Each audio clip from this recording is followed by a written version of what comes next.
नमस्ते मित्रांनो, चांगलं चॅनलमध्ये आपलं स्वागत आहे. मित्रांनो, बिग बॉस मराठी सीझन 6चा काल ग्रँड प्रीमियर सोहळा पार पडला. जवळपास 17 स्पर्धकांनी या स्पर्धेमध्ये भाग घेतलेला आहे. नुकताच एक प्रोमो आउट झालेला आहे. त्यामध्ये असं दाखवलं गेलं की विशाल कोटेन काहीतरी बोलला आणि प्रभू शेळके याच्या मनाला खूप गोष्ट लागली ती. तर नेमकं काय घडलं ते व्हिडिओमध्ये आपण पाहणार आहोत.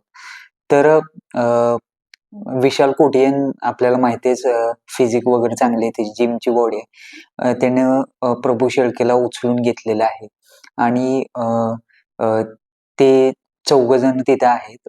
प्रभू शेळके, विशाल कोटियन, प्राजक्ता शुक्रे आणि सोनाली राऊत हे चौघजण त्या हॉलमध्ये तिथे आहेत आणि प्रभू शेळकेला विशाल कोटियन याने उचलून घेतलं. तर प्रभूला त्याचा राग आला. प्रभू म्हणाला की मी काय तुमचा डंबेल नाही, माझ्यासोबत अशी मजाक करू नका. तर विशाल कुटेन त्याला म्हणाला की तू असशील नावाने डॉन, पण मी कामाने डॉन आहे, असं तो म्हणाला आणि प्रभू शेळकेच्या मनाला फार ती गोष्ट लागली. तो दुसऱ्या रूममध्ये जाऊन एकटाच बसला. त्याच्या डोळ्यातून अश्रू होते.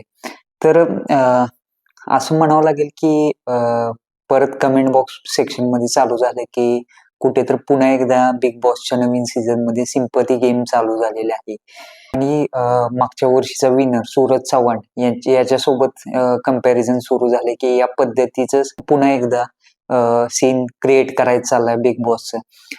परंतु कुठेतरी एका सर्वसामान्य कुटुंबातील एक मुलगा सर्व महाराष्ट्रभर फेमस झालाय आणि कुठेतरी चर्चेत येतोय. बिग बॉस सारखं एक मोठं माध्यम त्याला भेटलंय. तर कुठेतरी त्याला पण एक चांगली संधी मिळालेली आहे. त्याला स्वतःला सिद्ध करण्याची आणि त्याला संपूर्णरित्या जाणून घेतल्याशिवाय आपण असं म्हणू शकत नाही की सिम्पथी गेम सुरू आहे, सगळं चालू आहे. त्याची परिस्थिती झाली, त्याचा गेम झाला कशा पद्धतीचा आहे. नुसत्या प्रोमोवरून आपण नाही सांगू शकत की पुन्हा एकदा सिम्पथी गेम चालू झाली. एका लहानशा गावातून आलेला प्रभू शेळके आपल्याला नक्कीच सिद्ध करणार स्वतःला आणि बघूयात कशा पद्धतीनं गेम खेळतोय. पण विशाल कोटेंनी पण कुठेतरी थोडाफार विचार केला पाहिजे की एक त्याची हाईट कमी आहे म्हणून त्याला उचलून घेणं वगैरे असं तसं. म्हणजे जरा समोरच्या व्यक्तीच्या भावना दुखावल्या जातील याबाबत पण विचार केला पाहिजे. तर मित्रांनो, आपल्या प्रतिक्रिया काय आहेत नक्कीच कळवा. धन्यवाद.